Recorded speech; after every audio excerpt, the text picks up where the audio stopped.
Alors pour les migrants, ce qui change, c'est principalement le lieu de distribution des repas. Jusqu'à présent, c'était les associations qui s'en chargeaient. Ces associations essayaient d'aller au plus près de là où se trouvaient les migrants, non loin du centre-ville, notamment pour ceux qui s'y réfugiaient. Désormais, l'État a choisi cette zone industrielle à 4 km du centre-ville, non loin de l'ancienne jungle de Calais, sur un terrain qui a été aménagé. Donc la première distribution, c'est aujourd'hui avec cette sorte de food truck qui est mise à la disposition des migrants. 2 repas par jour seront distribués. Alors ce matin, c'est un petit déjeuner servi entre 9h et 11h et en milieu d'après-midi ce sera un repas chaud.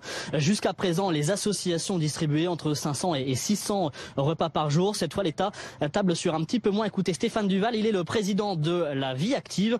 C'est l'organisme mandaté pour préparer et distribuer les repas.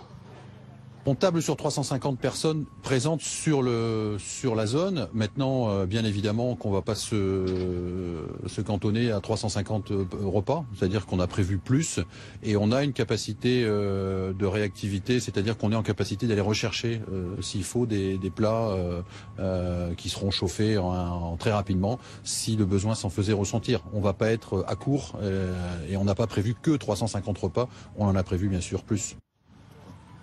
Alors pour être tout à fait honnête avec vous, pour l'heure il y a plus de journalistes que de migrants. Il faut dire que la pression est particulièrement forte pour eux en ce moment. L'équilibre est subtil, reconnaît aujourd'hui le sous-préfet de Calais, parce qu'il faut être à la fois ferme.